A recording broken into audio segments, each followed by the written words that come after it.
Good afternoon. I'm Asaf Ramarowski, the Executive Director of ASMIA, and it is my pleasure and privilege to once again welcome you all to our ASMIA webinars. This afternoon, we have the privilege and opportunity to talk to our friend and colleague, Ambassador Alberto Fernandez.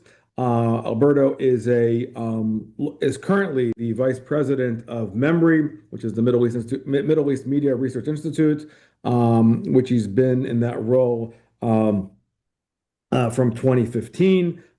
He's also the editor of the Eternal World Television Network, and he's a longtime career diplomat who served all over the world in a variety of counterterrorism roles in strategic places. And he's been focusing a lot of his work of late, obviously, on a great deal of Iran and Latin America, also dissecting a lot of what's going on in Latin America as it relates to European politics and American politics. So there's a great deal to unpack, obviously, with the current events when it comes to what's currently happening with Iran, the latest that happened as far as Venezuela. And Alberto has really a lot to say, and everything he has to say is worthy of listening to. So we are grateful that he has been able to join us this afternoon.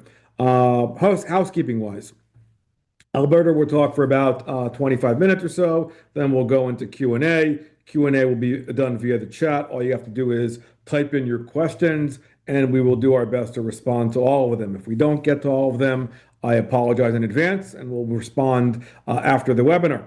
But without further ado, Alberto, welcome to the webinar, to our show, and the virtual floor is now yours. Thank you so much, Asaf. It's a great pleasure to be on with you and to be with the friends and colleagues of ASMEA. It's a real honor, and I look forward especially to the Q&A part. You know, that's always, I think, the most interesting thing when people can ask. And, you know, as a former diplomat, especially a former press officer, there is, for the U.S. government in some awful places, there is no question that is out of bounds, and people should feel free to ask whatever they want, because probably nothing that I haven't heard before. So feel free to say whatever you want to say or ask whatever you want to say. Um, you know, the topic is, of course, Iran and Cuba, and I wrote a piece about this kind of strange juxtaposition that we find ourselves in, which is, you know, part of it is serendipity, part of it is the whole question, which has bedeviled or been addressed by political scientists and scholars for many years, which is the whole question about the life cycle of revolutions or the life cycle of dictatorships. And you can see, you know, scholarly essays and works written about this going back years. I remember one piece, a famous piece written in the 1930s that focused on the dictators of the Roman and Greek era, you know, the tyrants of Sicily and stuff like that, and basically said something like, "It's too early to tell where, you know, what the history of the current regimes led by people like Stalin and Hitler and Mussolini, how that's all going to turn out." You know, so the question of kind of the life cycle and the rise and fall of dictatorships, the rise and fall of revolutionary regimes is a fascinating one, I think, for the general public, and I think a fascinating one for scholars as well. Well, why regimes fall and why regimes remain. So we come to, you know, Cuba and Iran, and I'll start with Cuba, a country where I was born in, and you know, where I came from many, many years ago. Um, which is a fascinating situation. Cuba, the Cuban Revolution of 1959 took this island, which had a persona about, you know, nightlife and beaches and happy, happy island people, and made it into a kind of revolutionary icon. You know, the heroic figure of the combatant guerrilla, the bearded revolutionary, the Che Guevaras and Fidel Castros of the world, which cast not only a huge political um, um, um, image on the world, but also kind of a cultural and even a fashion icon image as well. You know, Cuba became something else. And in the from 1959, the regime projected its revolution and tried to project this revolution for years and actually continues to do so to this day. And so you had in the 60s, you had, Che Guevara in the Congo and in Bolivia. You had Cuban tanks in the early 60s invading Morocco on behalf of Algeria.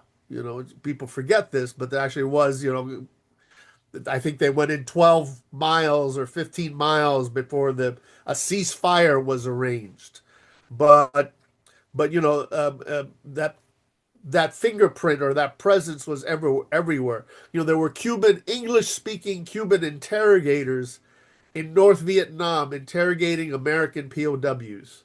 Uh, in the in the 70s, as the revolution matured, as the relationship with the Soviet Union deepened, you had, excuse me, Cuban armies propping up dictators in Angola and Ethiopia. You had the Cuban regime taking disparate revolutionary groups and forcing them to work together in places like Nicaragua and places like El Salvador, trying to make those regimes succeed. Of course, in the situation in Nicaragua, they succeeded. They failed in El Salvador. But Havana became this essential stop in the 60s and the 70s and beyond for almost every Latin American revolutionary movement, from the Black Panther and others, including the Black Panthers, including the Basque separatists of ETA. Uh, all kinds of people either found Havana became a rest haven or a place of training, a place of revolution. I mean, in my diplomatic career, I encountered people in Syria who had gone to school in under Assad Syria, who had gone to school in Cuba. I remember when I was U.S. Chargé in Sudan, there were South Sudanese from the SPLA, SPLM, the Sudan People's Liberation Movement, who were graduates of military schools in Havana, various trainings in Havana. When the SPLA, was initially left wing and then it moved to become more pro-Western. Um, in fact, some of them had started a Cuban music nightclub in Juba. This is when I was there, 10, 15 years ago. Uh, that connection of Cuba's imprint has continued to this day. But it's this year actually marks 60 years since the infamous Tricontinental Conference held in Havana, uh, which sought to promote the unity of revolutionaries in the Americas, in Africa, and in Asia. And that's the occasion when Che Guevara sent his famous or infamous letter to the Tricontinental, where he called for revolutionaries to bring about two, three, many Vietnams. The idea was to tie up the West and to bring it down, revolutionary. That was the Cuba of then, and of course, it continues. This kind of reality continues to this day, and I'm going to talk a little bit about that. 1959 Cuba, 20 years later, little less than 20 years later, you have the Iranian Revolution, and Khomeini comes to power. This is a very traditional figure, comes to power with the help of both local and Western revolutionaries. You have key Khomeini fighters trained by the PLO in Lebanon. And in the 80s, Khomeini tells, actually 1980, and I think the summer of 1980, he tells Iranians that the export of our revolution uh, to the world is both a religious duty and a strategic imperative, and that Iran needs to be associated with the oppressed and the revolutionaries of the world. And at the beginning, 1979, 1980, even today we think of Iran, we think of this kind of sectarian Shia, Wilayat al-Faqih state, you know, uh, but 1979, 1980, the excitement transcended the Sunni Shia divide. As an aside, I first went to college in 1979 and at the University of Arizona, and I had an Algerian as my first roommate, and I entered the room. This is summer of 1979. And my roommate, my Algerian roommate, had a giant poster of Khomeini uh, on his wall right next to his bed. Um, People used to have like, girly pictures or whatever, right? A giant Khomeini head. That was, August, September of 1979. Um, so at the beginning, even Sunni Muslims were excited, like my roommate. Uh, you had the highly influential Sunni Islamist ideologue Abu Ala al-Maududi, the Pakistani ideologue, the so influential, uh, expressing extreme joy at the coming of the Iranian Revolution. You had Hizb ut-Tahrir, another kind of Sunni, promoting the caliphate, uh, who announced that maybe Khomeini would be the next caliph. Uh, in Egypt, even before the triumph of the Iranian Revolution, you had the Ikhwan, you had the Muslim Brotherhood circulating Khomeini's diatribes against the Shah and against the West. Later on, I would say in the 80s, the Iranian Revolution scene is much more sectarian, right? Much more Shia. But at the very beginning, excuse me, the uh, the, the excitement was transcendent. It was mostly among Muslims, uh, but it transcended what later became the kind of Sunni Shia divide. That initial enthusiasm cooled. It cooled obviously with the Iran-Iraq War, and obviously other things which came later. But even with the sectarian dimension, the Iranian Revolution had a tremendous impact on the Middle East, kind of because it turbocharged sectarian feeling throughout the Arab world and pushed Sunni regimes to either somehow appease or placate Iran, or more often, find ways to take a protective stance against Iran by embracing their own type of Islamism. And I would say that the success of the Iranian Revolution was not the main reason, but certainly a promoter of Sunni sectarian Islamism, of of Salafism, of Ikhwanism, of Salafi jihadism, as a reaction to Iran. And obviously, the Iranian sectarian project, rose and rose, and we had at its height, regime officials boasted of controlling four Arab capitals, obviously Baghdad, Damascus, Beirut, and Sana'a. Uh, and the regime, you know, uh, continued to embrace this kind of revolutionary ethos. Um, It launched almost from the beginning a kind of decades long twilight war, not just against Israel, but against the United States, uh, ranging from Beirut to Buenos Aires, the bombing of the U.S. embassies in Beirut twice, in Kuwait, the Marine barracks in Beirut, the Khobar Towers in Saudi Arabia. And even though the Islamic regime of Iran crushed leftists at home and executed them by the thousands, it forged ties with other anti-American powers, so it embraced, close ties with communist China, with Cuba and North Korea. So that's the kind of the trajectory of both these regimes, kind of revolutionary regimes, iconic revolutionary regimes with a real weight that was seen far beyond their borders, early on and continuing. Obviously, in the recent years, especially the recent months, we've seen tremendous upheaval in both countries. Both countries are suffering extreme turmoil and extreme economic, political, social turmoil. Uh, just keep my notes here. Both of them, while they were having all this turmoil, internal social and economic turmoil, both the regimes were also very active in the turmoil that existed in the West connected to and following upon the October 7th, 2023 Hamas attack on Israel, with the whole kind of student uprising and popular revolt and all of this. Uh, there's an Iranian connection, and there's a communist Chinese, and there's a Cuban connection as well. Now, I've written about this, and there are very good local, internal, domestic reasons for this kind of left-wing, third worldism, revolutionary fervor that we saw at Columbia University or we saw in Europe.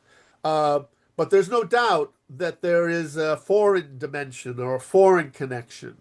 And some may talk about, a kind of uh, rogue American billionaire who's based in Shanghai, who bankrolls much of the revolutionary left.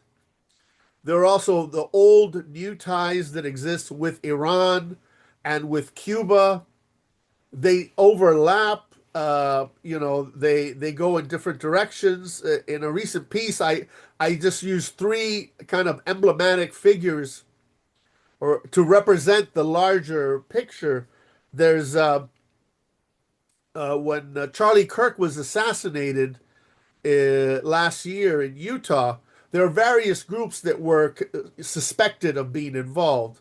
There's a group that doesn't seem to have been involved at all. Obviously, they caught the guy who did the assassination, but in the speculation about the killing, one group that was highlighted was a group called the Armed Queers Gun Club in Utah, headed by an Iranian American immigrant, a young woman, a young person who had been involved in all the panoply of kind of left wing ideologies, a kind of, Black Lives Matter, pro abortion, trans activism, anti gun activism, and who had ties with had visited as a young revolutionary, had visited Cuba. Now, I'm not saying the Cubans are controlling this group, but I'm just drawing kind of the connections, the strange connections that exist with. That was one group.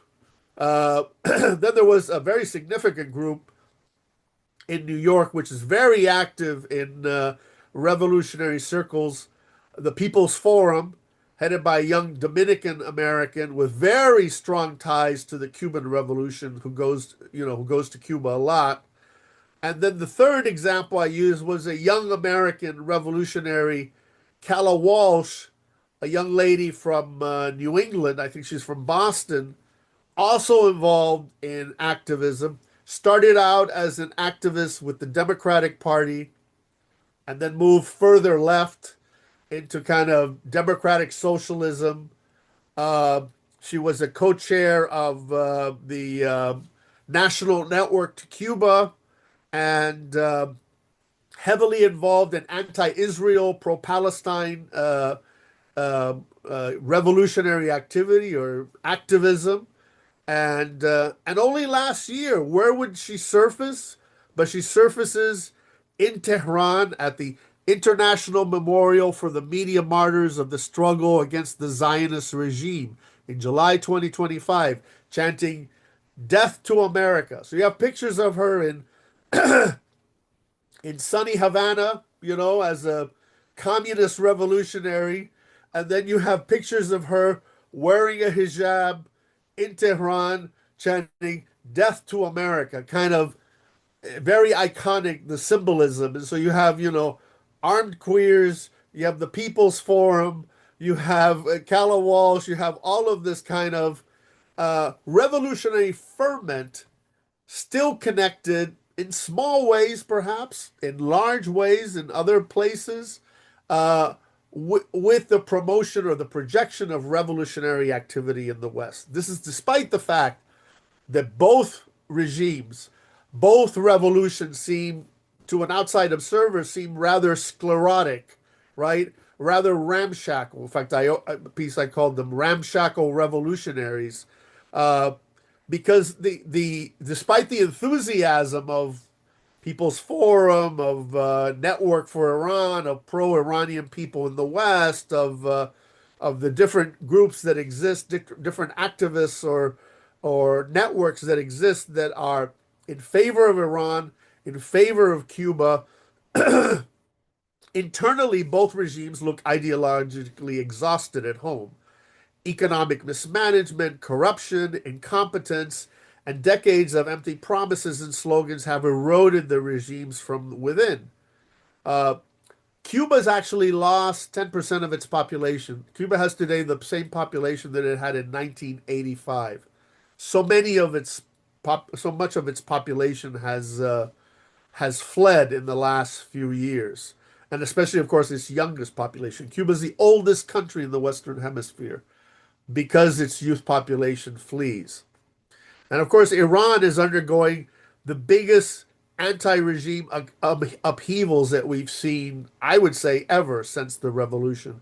And of course, the great irony that the body count of the Iranian regime, the number of people that it's killed, dwarfs anything that happened during the years of the Iranian Revolution of 1978, 1979, taking the most extreme figures that the pro Khomeini types put out in 1978, 1979. Real figures are much lower. The sheer body count of the number of people that have been killed in the last few months in Iran dwarfs anything that happened under the Shah. That leads up, of course, to the big question. I'm very conscious of my time, and that is both regimes are in trouble. Both regimes, one could say, are in deep trouble. But will they fall of their own accord, or will they have to be pushed? It was Lenin, and I usually don't quote Lenin, at least not favorably, who wrote in 1959 that for a revolution to succeed, and here I'm thinking of, in my mind, I'm thinking of counter-revolution to these regimes, that it is insufficient for the lower classes to not want to live in the old way. That what makes revolution is when both the lower classes are unhappy, and Lenin says, when the ruling class is unable, or I would say unwilling, to live in the old way, in the old ways. So here we're looking kind of the question of life cycle of regimes, of dictatorships. 50 or 70 years in power is a long time. Do we have disgruntled elites in both of these countries? Not exactly. Although there are some clear signs that both regimes are fraying. We know, for example, that the bazaar merchants in Tehran have called for strikes in the next few days when the 40-day mourning period for those thousands who have been martyred is reached. They've called for basically a shutdown. And so that'll be certainly an opportunity, as it was in 1978, 1979 during the Iranian Revolution. It's an opportunity for further conflict or for further clashes with the regime. In Cuba, the regime also seems, to be holding mostly together, but you are seeing fraying. There's, for example, the commentary of Cuban American businessman Hugo Cancio, which is very significant. He's the guy who's become very wealthy making deals with the regime. So he's not a Cuban exile businessman. He's a pro Castro regime Cuban American businessman who basically said just recently, he said it on Twitter, this regime is done. A regime which can't basically feed its people, keep the lights on is finished, and we need to go to something else. So you are seeing a bit of fraying in both Cuba and both Iran, although I would say not as much as we would like to see. We're not seeing as we've seen in other places where the military industrial or the military security elite starts to fray. We haven't seen that yet. Uh, Cuba seems much closer to the edge than Iran. Iran still has oil that it can sell for billions of dollars. It's a larger country. It has an offensive military capability and a defense industry, which Cuba lacks. Cuba is far closer to the U.S., of course, much smaller than Iran. The question, of course, is the American administration going to be able to take actions to give in either situation enough of a push that to bring down either one or both of those regimes. The Americans face the challenge of if you break it, you own it, that kind of mentality. And I think that one of the things holding the United States back is not any kind of moral or other reason, is that, Americans love a winner, and I think Americans would be very satisfied with an easy victory. For example, the operation in Venezuela has been broadly popular in the United States, also broadly popular in Latin America, by the way. Uh, so Americans are going to be relatively satisfied if the regime in Cuba falls or the regime in Iran falls. Nobody's going to shed any tears in the United States. Many people will applaud. But at the same time, there is very little appetite for high cost, high casualty rate regime change in the United States, in both Cuba and Iran. And both Cuba and Iran know that situation. So here Trump needs to tread carefully. What he's trying to do is to gain a victory without fighting, to gain a victory while threatening action without actually taking. That seems to be more likely to work in Cuba than in Iran, and it might not work in either place. But I think, in summation, I think we're much closer to the end of the revolutionary regimes in both Cuba and Iran than we are certainly at the beginning. Uh, Both countries also face a very sensitive situation, which is a kind of a secession issue that could very well become a secession crisis, which certainly will make the next few months and years very interesting. Thank you very much. I'll stop there, and I'm very happy to answer questions and continue the dialogue.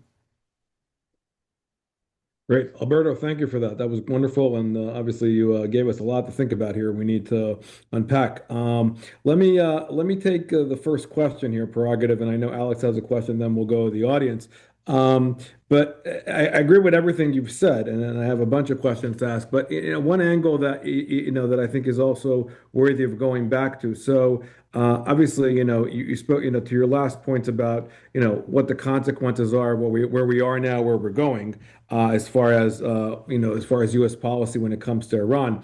What about the connection, as it relates to the proxies of Iran regarding the connection to Hezbollah? And obviously the Lebanese connection as far as the upcoming Lebanon elections, and a lot of part of the reason, obviously, when it came to Venezuela, which, as you said correctly, clearly was received positively, but the connection also to Cuba there, as far as the monies and the macro dollars and things that have played out here, if you can kind of expand a little bit about that as well. Well, I mean, I think what you ask is extremely important, which is what happens if there's a radical change inside Iran, what happens to the whole Iranian project worldwide, but especially in the Middle East? Obviously, the Iranian project is today much frayed uh, compared to what it was, 2 years ago, right? Compared to what it was 2.5 years ago, October 2023.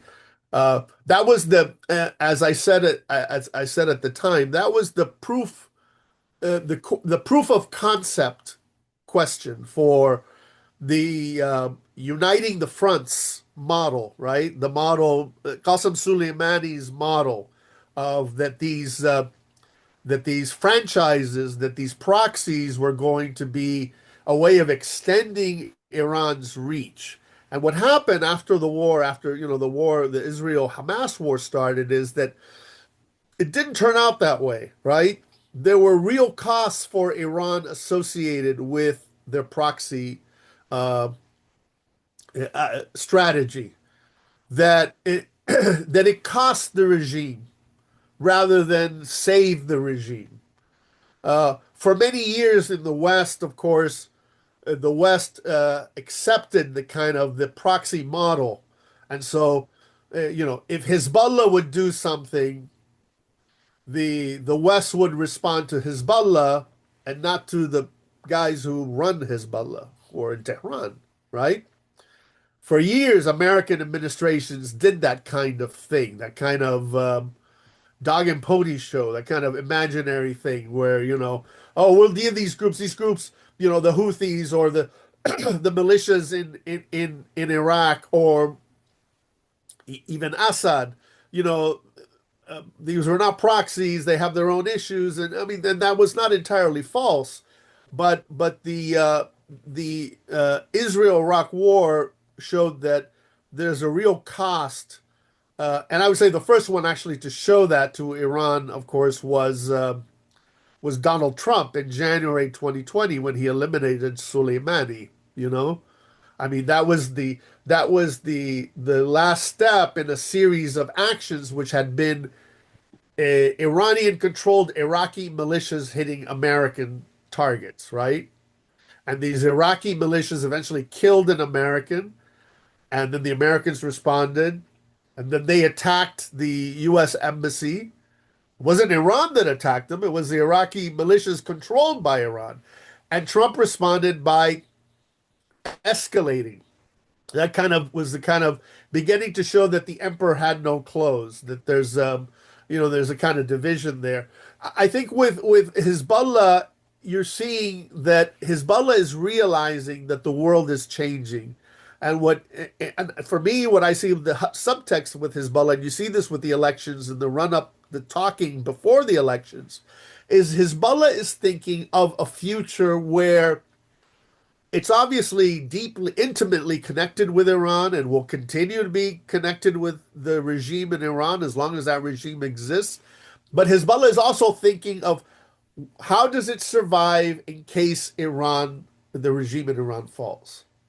And you see its internal narrative talking about politics in Lebanon, talking about political power in Lebanon, thinking about the question of it losing its weapons and the question of it losing its patron, of kind of finding a way that it survives, which I think it probably would survive in some way. It would be much diminished, but it would survive, just the way the Houthis would survive. The Houthis now have their own internal dynamic. They're very much associated with Iran, very intimately associated with Iran. But if Iran was to fall tomorrow, unfortunately, the Houthis are not going to fall tomorrow.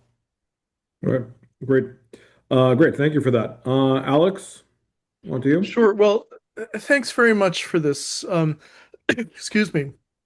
It's fascinating and very important because it brings together the international sphere, you might say, and the American domestic sphere, which are too often taken separately and regarded as separate things, but they're completely interpenetrated, one might one might say. And in your discussion, you talked about Code Pink and the People's Forum and Calla Walsh, who comes out of Palestine Action, which in Yeah. the UK is basically well, now it's banned, but it was a sort of a Hamas subcontractor or franchise in a way, and she can, code. I think the word is code switch that the young people Yeah. use, Yeah. and Yeah. we're at Kafia one day, and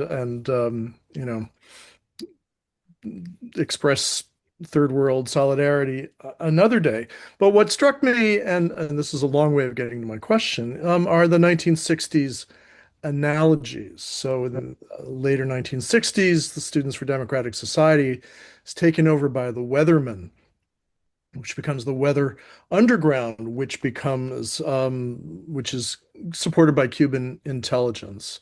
Cuba becomes a revolutionary pilgrimage spot, training spot. Black Panthers train there. Fugitives end up going there, hijacking planes and going there.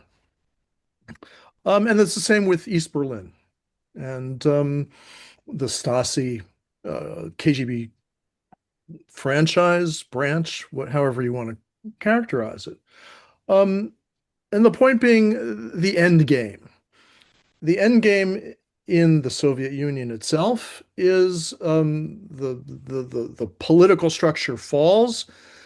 There's political and economic chaos, but the KGB is best qualified one might say, institutionally, organizationally, with the will to power to assume control of the economic aspects of the state and now, or quickly, the political aspects of the state. So, what are the prospects of these same kinds of processes playing out in Cuba and Iran? The IRGC dominates much of the economy through bonyads and other mechanisms. Um, I don't know enough about how the Cuban economy works, but I suspect that the regime and the various intelligence organs dominate as well. And how likely are we to end up in a similar place, just with different labels, different front men and front women, maybe, um, and with the same revolutionary motivations, ideologies, mechanisms in place? Well, I would say, I think that's an excellent question. I would say the possibility of kind of the successor regime in both situations being very similar to the current regime are very high. So I absolutely agree with you on that. Cuba is basically controlled by the military, Castro family, and the military. The Cuban tourism industry is run by the army. If you stay in a hotel in Cuba as a tourist, you're putting money in the pockets of the army, not the Cuban government, but actually a holding company called Gaesa, which is controlled by the military, which has billions of dollars stashed away throughout the world. The Miami Herald account, and by the way, Miami Herald is not a right-wing rag, and I'm from Miami. It's a kind of liberal newspaper. A Miami Herald investigation said that Gaesa, which is run by the military, has stashed away like between 14 and 18 billion dollars throughout the world. So yes, unfortunately, the most likely scenario in Cuba is that a general would run things, right? And he puts on a suit instead of a. Yes. In Iran, the same thing, and this isn't me. I've heard this many times from Iranian scholars that I've spoken to that the likeliest thing is a kind of IRGC light where the IRGC, even though they are, excuse me, kind of the mainstay of the revolution, right? The guardians of the revolution, literally, right? That's their name, Islamic Revolutionary Guard Corps. But the scenario is where the IRGC, someone in the IRGC, makes a deal with kind of the unhappy middle classes, kind of the professional class, and there's a fall guy. And what's the fall guy? The fall guy is Walayat al-Faqih. The mullahs could be the fall guy. There's one scenario that I've heard Iranians express to me where basically so what happens in both scenarios is they both put on suits. They're both generals that put on suits. Cuban generals put on suits. IRGC generals put on suits. They get rid of the revolution thing. So they're no longer exporting the ideology. They're no longer so ideological. But they kind of try to segue into kind of a corrupt nationalist kind of scenario, right? Where all of a sudden you have, thoughtful pieces being written in Foreign Affairs and in the New York Times about how, you know, how they, some IRGC general secretly likes hip hop, and how a Cuban general is actually a huge Hollywood fan or something like that, and they're not so bad. I think that's the fear that a lot of democracy activists have, that that's exactly what could happen in both Cuba and Iran, where the regime But does not fall, but it actually transforms itself. but in that scenario, everybody gets a decent shave, puts on a nice suit. I'm sure they all have nicely tailored suits in their closets to begin with for their shopping trips to Europe. Um, does that open up room for domestic politics? It or probably does. It probably does, but how much, how how how constrained it is. I mean, this scenario, by the way, we're living it right now in Venezuela. right. It is literally what is happening day by day in Venezuela. And you saw today a very prominent opposition guy that was released yesterday. He went out and said, we want democracy. He went out and basically demonstrated, right? They arrested him today. The same guy they released yesterday, they arrested him again. They said, you violated the terms of your release. You're not supposed to say anything. So I think you could very well see a situation. I mean, the Venezuela case is unique because the Americans are kind of above it, right? But you definitely could see a situation where there is more space than today, but still, it's still a dictatorial and authoritarian regime. It's still, political space is very constrained.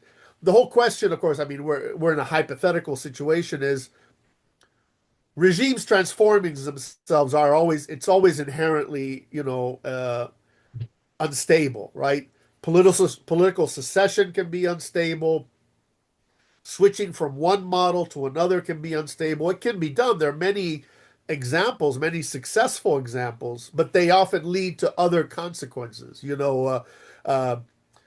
Nasser dies in Egypt. Sadat takes over. Sadat transforms, moves the regime from the pro-Soviet bloc towards the West. He makes peace with Israel. He opens up the economy. The opening up of the economy and his softness towards Islamists lead to Khalid al-Islambuli, who kills him, right? And the rise of Al-Ghamia al-Islamiyya, et cetera, et cetera, et cetera. So political transformations can happen. They happen all the time, and sometimes they're successful and sometimes they're not. And of course, in the Latin American context, these things have gone on for the last 200 years, Yes. particularly in the last century or so. Chile, Peru, Argentina, what seem to be massive shifts from left to right, obviously secular nominally context. But okay, well, let's take some other Yeah, let's questions. I'm yeah, seeing we'll come back. I have some questions as well. Suzanne, why don't you take the audience's questions? We'll start with Cole. Okay, we have a question from Dr. Cole Bunzel, and he asks, how vulnerable has the new reality in Venezuela? Where will it source its oil? Is a Maduro-like operation a possibility there? I missed a part of that. It was in Cuba and Venezuela. Was that? How vulnerable has the new reality in Venezuela made Cuba? Yeah, yeah. Well, very much so. Obviously, we're talking about a situation of weeks. There needs to be some kind of resolution. The scenario that Cuba is in right now is not sustainable. You have the regime talking about people need to bring back oxen and horses and mules. You have the puppet president of Cuba, who's a puppet of the Castros, going on national television, talking for 40 minutes last week and just talking bullshit. And at one point, basically saying to the people, you're on your own. This is a regime where you're not allowed to be on your own. You're controlled by the regime. The regime tells you that you can plant, whether you can't plant, what you can do, what you can't do, what prices you can set, what prices you can't set. So the Americans right now have succeeded in obviously preventing oil from Venezuela, but the percentage of oil from Venezuela had declined. It was oil from Venezuela, oil from Mexico, a little bit from Russia. So the Americans have been able to knock out almost all of Cuba's suppliers. Something's got to change within the next month to 2 months. The country's literally shutting down. Now, there are many scenarios, right? They could make a deal with Trump, right, and come to some kind of arrangement. God help us. But the that's why I said in my remarks that the Cuban emergency is much more immediate, much more massive than what's happening in Iran.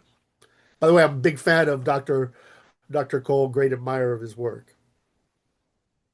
Thank you. Okay, we have another question that's related. This is from Claire Lopez. She writes, will not the cutoff of Venezuelan oil slash food hasten the collapse of the Cuban regime? I hope so, uh, but uh, there's a caveat, or there's an asterisk. It should lead by a normal situation, it should lead to the collapse of the regime. Uh, like I said, in 2024, 2025, and unlike a decade earlier, Venezuela was not providing all of Cuba's oil. Mexico had become, over the last 2 years, Mexico had become an important contributor. Now, Trump seems to have cut off Mexican oil as well. Uh, if the Americans are able to maintain that, that's massive. But this is a dictatorship where the regime holds a monopoly on the violence of the state, right? They have all the weapons. Uh, it's a regime that successfully has exported, we talk about exporting revolution. It's a regime that has exported its opposition, right? Opposition to the regime is in Miami or in Madrid or wherever, right? Now, there are plenty of people opposed to the regime. There are 1,200 political prisoners in Cuba right now. But, we still need to see the cracks in the ruling cupola where somebody says, I can make a better deal with the Americans, or this thing is going badly. I'm going to intervene. You know, that hasn't happened yet. They're still presenting a kind of united face, even though literally the world is falling apart around them. So we are going to see, I mean, a fascinating situation of kind of total economic collapse in a country that is a brutal authoritarian dictatorship. And we're going to find out how an authoritarian dictatorship in the 21st century can maintain power if it doesn't have any electricity or any gasoline. What happens then? The people just take their uniforms off and go home. We actually are in really, I don't know of any situation that is so extreme as this situation happening in Cuba. And I'm a student of revolution, having spent much of my, not just being Cuban American, but having spent much of my life in Syria or Sudan or wherever, or Afghanistan, places where there were revolutions or bad things happening. Let me pivot for a second and go back to domestic, and thank you for that. Just to kind of tie back into Alex's point, so we also, to your earlier point about, the connection, and you being these students on campuses who think that they're revolutionaries, but you obviously know more about what revolutions actually are, and understanding the issues. Now that we have all this data and information about, and you alluded in your comments to the ties to Neville Roy Singham and the ties on campuses, and obviously Walsh, as far as and all these Palestinian groups, but we also know these ties as well that are impacting, and who's funding the encampments and funding some of these domestic issues in New York and whatnot. What are your thoughts, or can you talk more about some of the potential policies from the Trump administration or others that you would recommend as it relates to designating these groups? I mean, some of the problems that we're seeing here is obviously the impact and how it's instituted, how it's inculcating itself into American institutions. There's discussions about designating Muslim Brotherhood organizations. There's not much conversations about designating these groups as it relates to Cuba, the People's Forum, and things like that. Thoughts on that you should share, and policy recommendations that we should consider looking into? Well, certainly, I think that and the administration has kind of alluded to it when they talked about Antifa, going after Antifa and stuff like that. Um, the challenge is always going to be, it's actually the same challenge that exists with the MB, with the Muslim Brotherhood, is using existing laws and capacities to prosecute uh, these bad actors. At the very least, the minimum that needs to be done is kind of naming and shaming, right? Like what I just did, and what you just did, kind of mentioning these and kind of highlighting and exposing them more about it, right?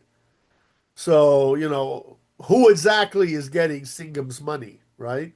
And how much are they getting and when are they getting it? And how does it move? So there's a great work that needs to be done in the fields of, I would say, intelligence and in the field of media, public diplomacy, talking about this, look at the hysteria that we had in this country just a few years ago about the hidden Russian hand, right? Russia controlling Trump or whatever, right? Meanwhile, we have these very clear foreign networks connected to people doing politics or doing actually revolution on the streets of the United States. So at the very least, naming and shaming, right? The work of intelligence, the work of media work, and then the essential but more difficult, the work of law enforcement. And I know people, for example, who I've been in favor of us targeting the Muslim Brotherhood for a long time, and I've had people, very good people, who are against the Muslim Brotherhood say, "Yes, it's true, Alberto, but you need to use the existing. You're only going to be able to use existing laws and authorities that already exist in law enforcement, in the intelligence community. So that's the tool that you have. Otherwise, you need new tools, right? So I would say those three things, right, are things that you need to do. The fourth thing would be maybe you look for new tools, right? But that, of course, that goes into the question of legislation, and that's a real hornet's nest.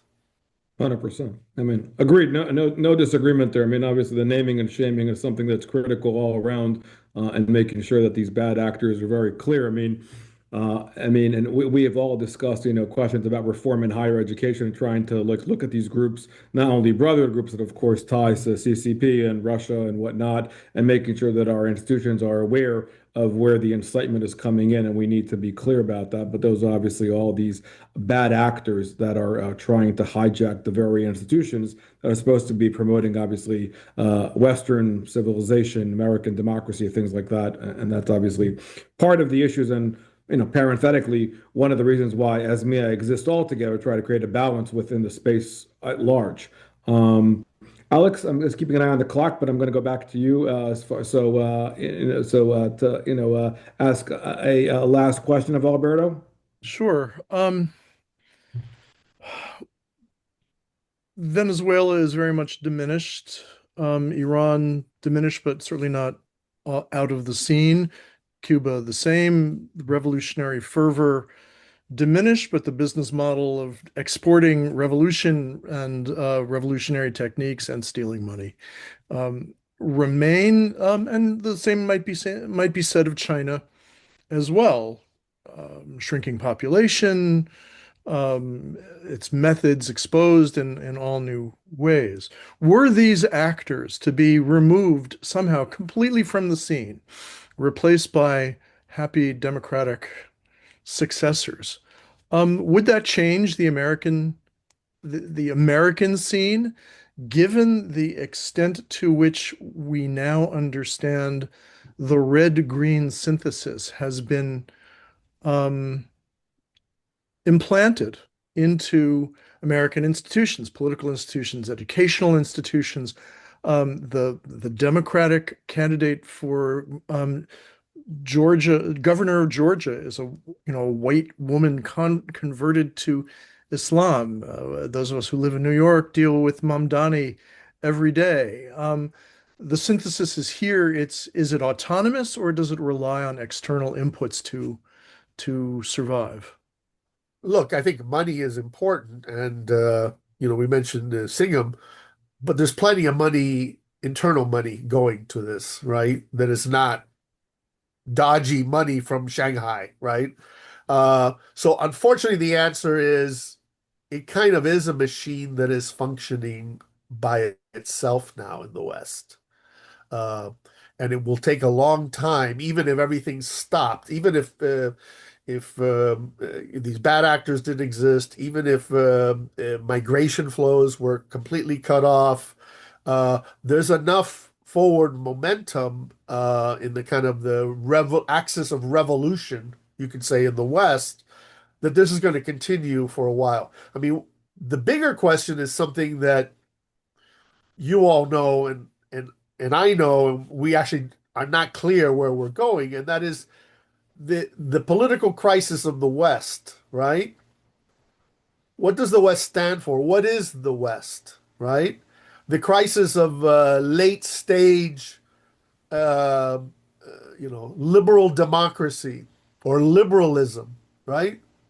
The bankruptcy of liberalism, or the crisis of liberalism, uh, the challenges capitalism faces with the rise of AI and all that stuff. We are headed towards uncharted waters, or waters that we've seen a long time ago in a very negative way, which is, kind of you'll get the analogy. I wrote a piece on Europe, and I said one could see the situation in Europe. And I was talking about the Red-Green Alliance, and I said you could see a future Europe where those fighting for power are two camps: the Fanonists, France Fanon, and the Maurasians, the Charles Maurras, basically a kind of third worldist revolutionary left, Islamo-leftist, Islamo-communist, and a kind of populist nationalist, right, far right. You could see that happen in Europe. It's kind of almost there in some places in Europe. So the larger question, I mean, I think unfortunately the machine, the horse has already left the barn in the West to a certain extent. So what's going to happen is going to happen. But the larger question is kind of our own internal domestic political situation. Where does it go? I mean, people focus a lot on Trump, but I try to look at kind of a bigger picture, and it seems like we actually don't know where we're headed as a nation state and internally, politically. And this is a crisis that exists not just in the United States, but in the West in general. Great. It's a good place to, I mean, it's a optimistic, pessimistic look, but but a realist look, Alberto, and A realistic place to a start. realistic place to to bring it all together. Alberto, really, I want to thank you for taking the time to talk to us. There's obviously a lot to say, and I hope are able to come back. And I also hope we can bring you to come to the conference in person in November, so we can all we get to interact in person and talk more on these very critical issues. Certainly. I want to thank, as always, my colleagues for joining me, for Alex for being co-hosting the show, and of course for everybody who joined us this afternoon. And be on the lookout for future webinars. And of course, everybody stay safe and warm. And looking forward to talking soon. So have a good day. Thank you. Thanks very much. Thank you.